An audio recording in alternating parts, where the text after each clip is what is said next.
The kind of journalists I admire most myself are data-driven journalists, the men and women with actual facts and numbers at their fingertips, graphs, pie charts and scatter plots, rather than hacks like me who jog along, leaning rather heavily on adverbs. John Burn-Murdoch of the Financial Times is one of those, and he has spotted a new ideological divide between young men and young women. Young men are becoming more conservative, young women more progressive, and this, he thinks, explains quite a lot about what is going on around the world, and he joins me now. John, very good to see you there. Can we just start with the data, since I said data is good? And this is data not just from Britain, but all around the world, including parts of the Far East, yes? That's right, Andrew. So the basic thing we're talking about here is if you break down the population of any given country into men and women and older people and younger people, what we've generally seen, certainly over the last few decades, is that at any given age group, the men and the women in that age group will have roughly similar views to each other. Like if you took 100 men and 100 women of a certain age, asked them all what they think about something, you'd get similar answers from this. So pensioners are a bit more right-wing than people in their 30s and so forth, and it crosses the gender gap completely. Yeah. Exactly. Okay. So differences among age, but generally similar between the sexes within an age group. But what we've started to see in the last 5 to 10 years, and as you said, this is not exclusive to any one country. We see it in the UK, a bit in the US, a lot of it in parts of Asia like China and Korea, all over continental Europe, is we've started to see among the youngest, so under 30s, this gap opening up. And so the thing we see pretty much across the board is young women becoming considerably more progressive and liberal than young men. And then in some countries, we also see young men shifting the other way. So this is something we haven't seen before, and we're not seeing this among other age groups now either. We're not seeing older men and women diverge, but we are seeing it among those under 30s. So there are two really big questions here, John, I guess. One is why, and the other is what does it mean? What will the consequences be? On the why question, this must be the generation who went through lockdown, first of all. Is that a really important part of the story? So lockdown will certainly have had an impact, that affected all sorts of behaviours and the way we think about the world. But generally with this data, the divergence starts around the sort of 2015 to 2016, 17 period. So while lockdowns will probably have exacerbated it seems to be something that happened a bit earlier.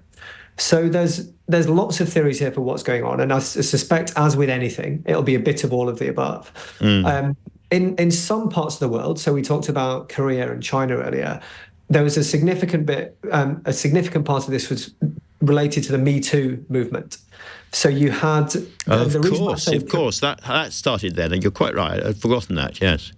Exactly, yeah. And the reason that was especially significant in East Asia was that some of these countries have very, very wide gender inequality. So it wasn't just the significance of Me Too that we saw everywhere else, but these were also countries where young women felt especially outraged at what they were hearing about and the fact that nothing had been done about this for so long. So that, I think, can explain a certain amount of the shift among young women. And it's not just about young women's views shifting, but young women becoming more confident and vocal in those views. But there are other sort of long-term trends going along here as well. So one thing that I think is still relatively undiscussed is that far more women go to university than men now. Far more boys go to university than girls. So in the UK, for example, about 25% more women go to university than men. And of course, that means different. And that is a big flip in itself, isn't it, John? That didn't used to be the case. That's a big change in itself. Exactly that. And so that's going to mean that, to the extent that people go to university, people who go to university end up being more liberal and progressive, that suddenly becomes something that we see more of among young women than men.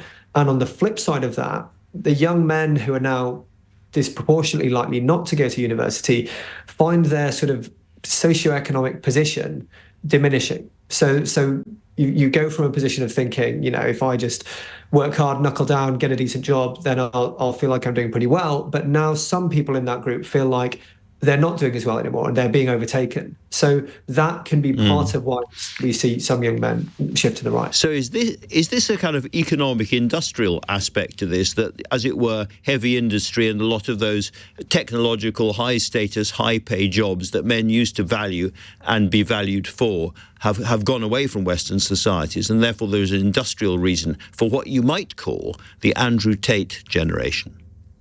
Exactly that. So obviously the timings here are all a bit of a mixture. So some of these trends, as you say, are things that have been going on for decades. But I think in the last 10 to 15 years, that's just become especially pronounced for young men. So, when you couple this with the fact that more and more women are going to university, you couple it with the fact that men and women are just simply spending less time together, right? Like the amount of time all of us spend doing things in person versus online is diminishing. We're spending more and more time online. And of course, for young people, when they're online, you increasingly get these sort of filter bubbles. So if you're a young, say, late teens, early 20s man who's not gone to university, there's a significant chance that you're going to be bombarded by things like content from Andrew Tate. If you're a young woman, you're not going to be seeing that at all. So more and more of people's time is being spent in these sort of sex-segregated spaces. And so that means that these sort of underlying long-running structural factors like that industrial decline are just being sort of catalyzed and exacerbated and brought more to the surface. That's absolutely fascinating. As I say, I'm not really a data guy, John, but, I amble about town and I observe more and more, and this may just be my prejudice, people socializing in sort of gender-only groups of men, groups of women. I suspect far more than used to be the case. And that brings me to the final big question is, what is the consequence of this? I can see that it can be very, very hard for politicians. They're trying to tailor a message to this generation. They won't know what the hell to do.